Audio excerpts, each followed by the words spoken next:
Caucus meeting for June 13th, 2023 to order. The time is 7 p.m. Shannon, would you call the roll, please? Mr. Barr? Here. Mrs. Walker? Present. Mr. Post? Here. Mr. Bellin? Here. Mr. Fury? Here. Mr. Deeds? Here. Mrs. Labby? Here. All right. Shannon, do we have any presentations this evening? There are none. All right. Moving along, items for discussion. Mr. Vazana, I believe you have a few things this evening to discuss. Relative I believe that 60, perhaps, or? yeah, 60, 73, 76, and 77. So Okay. we can either hit that right now real quick, or I can go over it as we pass through each of the legislative items. It's your choice. Well, we'll just touch on them, perhaps each. That way, it's a little easier to digest, I think. Okay. Sounds good. Thank you.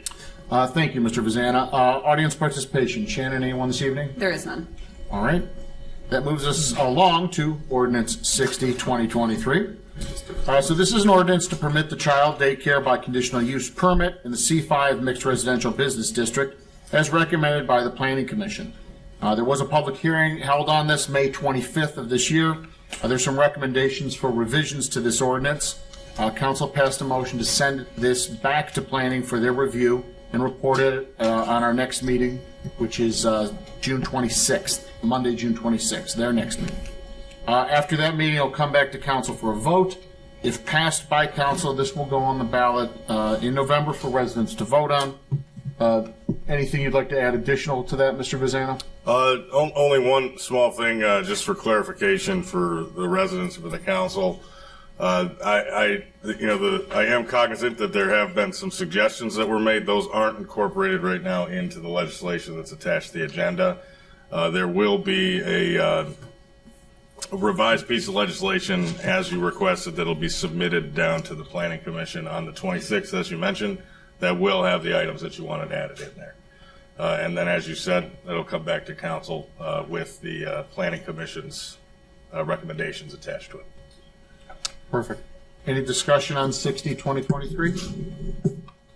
All right. Ordinance 68, 2023. This is an ordinance for the annual tax budget for 2024. This will be on its first reading this evening, with the emergency clause being added to the third reading. That will ensure we get this to the county by the deadline of July 20th.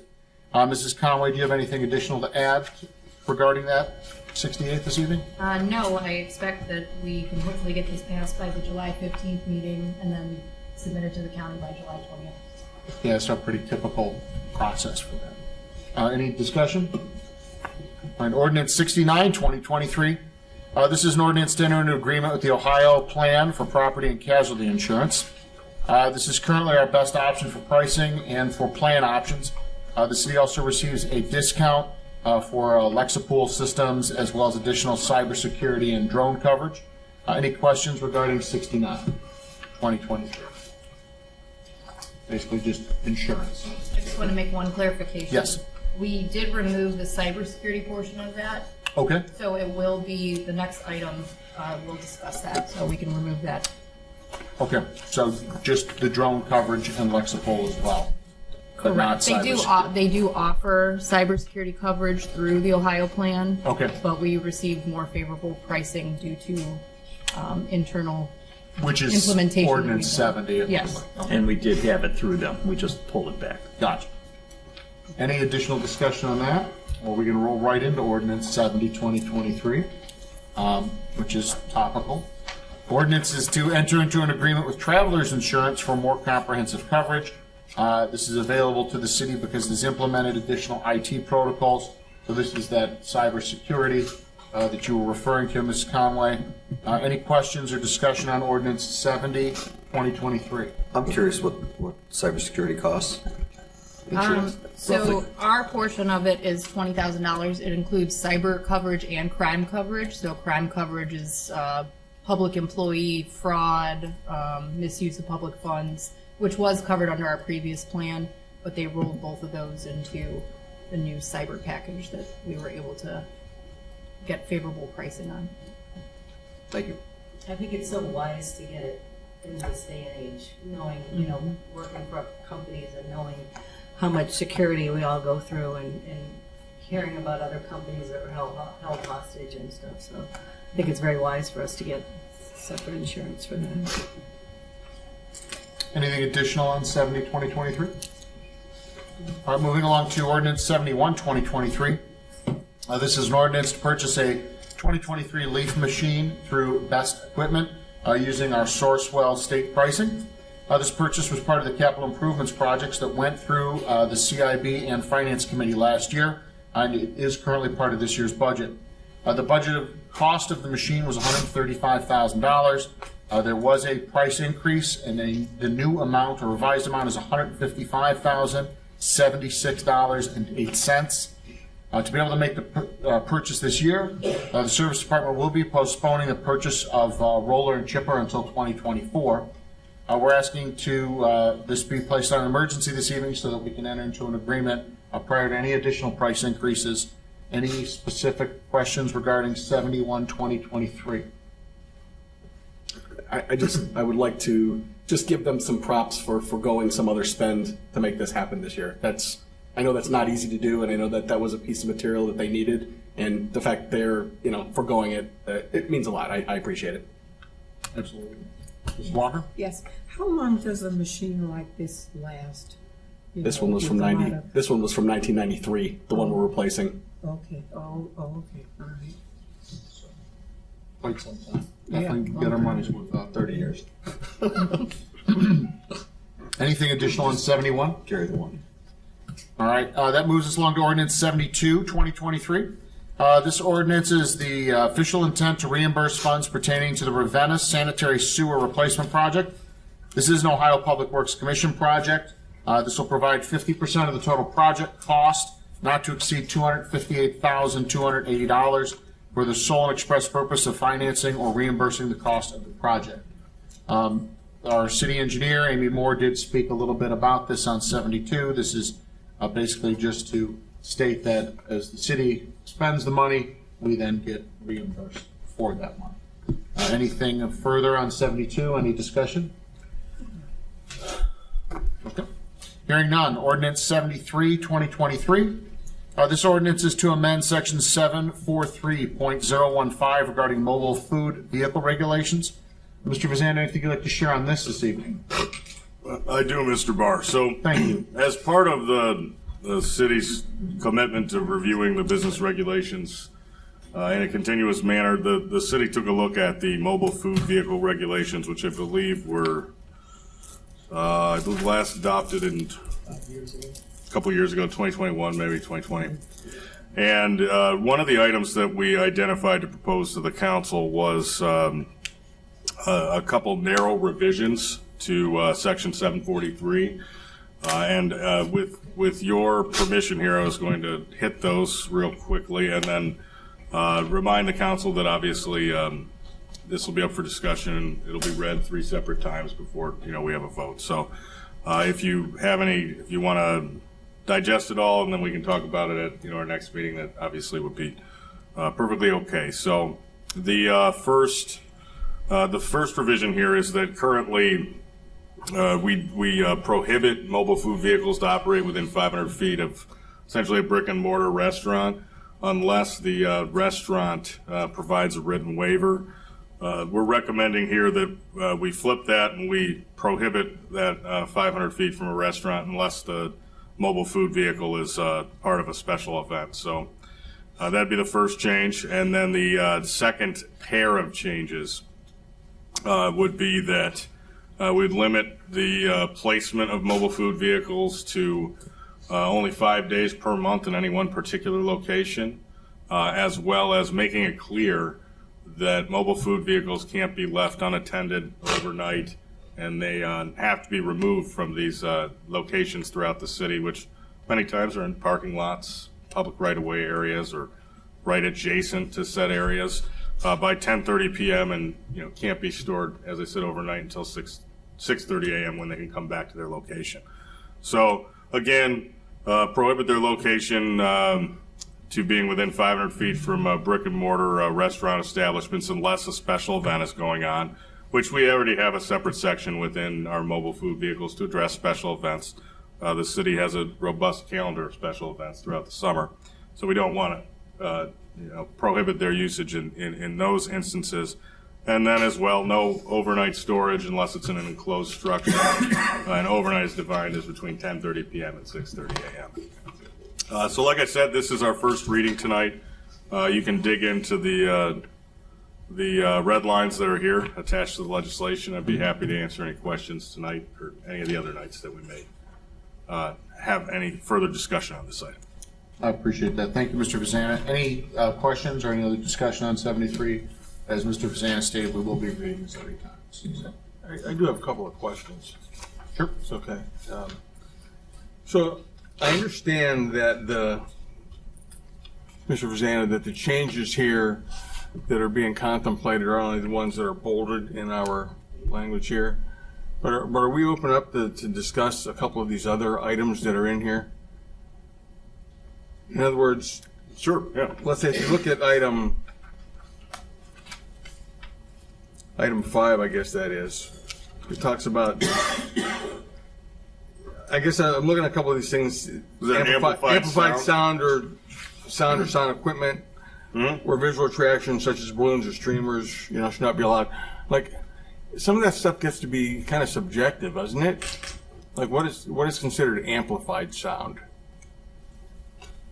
And I guess what I'm getting at here is, I've heard a lot of positive comments about residents wanting to have food truck events and things like that, and think it's a good idea. And I understand that we don't want this to be a nuisance, but at the same time, some of the items that are in here regarding, I guess it was regarding that, there was item 8, I guess it's 8K. No mobile food vehicle shall make or solicit any sales to occupants of vehicles. Like, a sign could be soliciting sales to vehicles. So how do we go through some of these things? Should we just go through some of these things and come back and make recommendations to you on some things that we see that maybe aren't fit to be in here, or that we think aren't fit to be in here? Yeah, that's correct. I mean, anytime you identify an issue in any of the ordinances, specifically business regulations that we have on the books, feel free to reach out to me and we can discuss them. And then if you'd like to seek an amendment, you'd propose it to the council, in the same fashion. Similarly, if the balance of council wants to discuss, you've mentioned amplified sound. I think that's just sound that's I read that and I'm like, electrified. what does that music mean? and speakers that are attached to the mobile food vehicle. Right. I mean, that would be amplified sound. As it relates to the other section K, that's to make it clear that you can't have like a drive-through mobile food vehicle. I don't know if a sign, I think I had heard you say sign was Right. soliciting. I think the idea is that you can't, and I feel bad that I'm probably not explaining this well, but you can't operate a mobile food vehicle in Twinsburg that's designed to be pulled up to by your car on the road. Right. Yeah, so those are two prohibitions. One, you can't have speakers playing music. You can't have balloons on top of it. Right. And you also can't set up your operation such that it's essentially a moving drive-through window. Would an ice cream truck be considered this phone? Well, I'm just saying because that If has, the mobile food vehicle's only rolling, because it plays music as it travels. Yeah. So I do believe, I can take a look into that and come back for our next meeting, because I right after I started, I believe we have a separate section that addresses ice cream trucks. do we? Okay. Yeah, so I can bring that back to. I agree with this, that it should not have amplified stuff, and I agree that you should be able to sell directly to a car. I don't. Well, and that's currently how it's written. I think the Right. question that Mr. Deeds is bringing up, how does that affect private location mobile food vehicles? I'm saying, let's say you've had a food truck parked on a parcel somewhere. Obviously, they're going to have some signage, right? So people know what it is. So is that soliciting business from vehicles on the street? And if they're playing they're playing like just soft, nice music. I think as long as it doesn't say outside, it might be drive up to me, amplified. Pardon me? As long as the sign doesn't say drive up to the mobile yeah, food. right, And right. the prohibition is on the action of soliciting business that is drive-through type business to the Right. food vehicle. Well, as I was reading through this, I saw a couple things that seemed unclear to me. Yeah, no, that's a great I'm question. going to mark them up. I'll bring them to you, and we can have a discussion about it. That's all. Yeah, that'd be perfect. And like I said, we're not, this is part of, Mayor Scafidi has said that we want to take a look at the ordinances, periodically as time permits. So this isn't something that, it's not a contract. We're trying to get authorized by a deadline for a grant application. So this is definitely great. It's good to talk about these.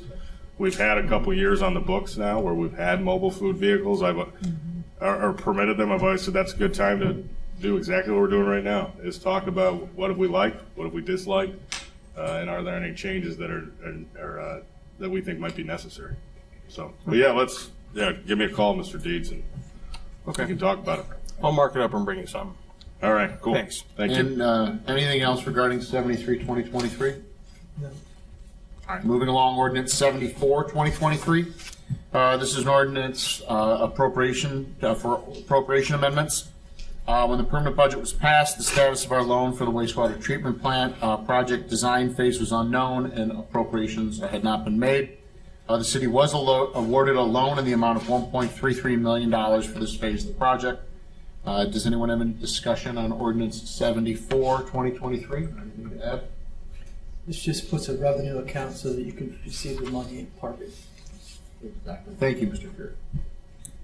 Moving along, ordinance 75-2023 is an ordinance to lease fitness center equipment from Nation Cooperative Leasing using Sourcewell state bid pricing. The total amount of the lease over the 4 years is $122,434.56. This will be paid in monthly installments of $2,550.72 per month. I see Ms. Bettinson sitting in the back. Do you have anything to add or any questions regarding this? It's the first reading tonight. I have a question. What was the last amount of money we had? For a lease. Emergency, though. Is it on emergency? It isn't. Yeah. The last amount? Yeah, So what our were yearly we- amount before was 43,000, and we're going down. We're saving about $1,100 a month. We're turning in 31 pieces of cardio equipment and 16 spin bikes, and we're getting back 24 new pieces of cardio equipment and 16 spin bikes. Good job. So Good job. And the other question I have was why was it emergency? because the equipment lease that we are currently in has ended, and we need to quickly move on this equipment so that we can get the best competitive prices for the turn-in that we are doing.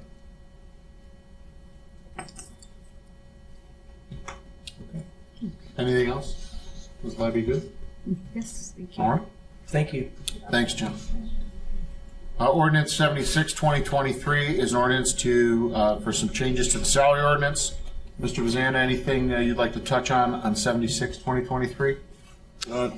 Sure, Mr. Barr. I guess I'll just draw briefly the attention of the council to just generally what the city's administration is attempting to do here. So as we know, or as I think all of us know at this point, there's obviously labor pressures that have been put on the hiring market, not just in the private sector, in the public sector as well. So the HR department and the mayor's office met and discussed some changes that they believe are important to deal with our part-time and seasonal employees that work throughout the primarily the summer season. And in brief, there's a proposal here to create a special event pay rate. That would be at the mayor or the mayor's designee's discretion about whether or not to employ that. That is a pay rate that can be employed in situations where part-time employees are brought in to work special events within the city. Essentially, times when we need extra staff. So we've created a bucket for special event part-time pay.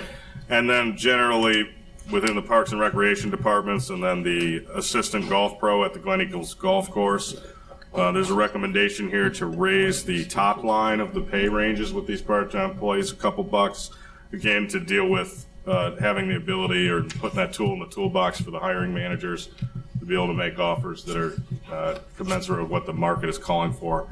And then finally, the seasonal managers as well within the all of our departments, increase the top line a few dollars there to address the reasons that I've mentioned with the other employees. That is all I have there. Let me know if you have any questions, please. Anyone have any questions on 76? All right, that moves us along to ordinance 77, 2023. This ordinance is to recommend changes that are being proposed by the Charter Review Commission. This will be read 3 times in the emergency clause in the third and final reading.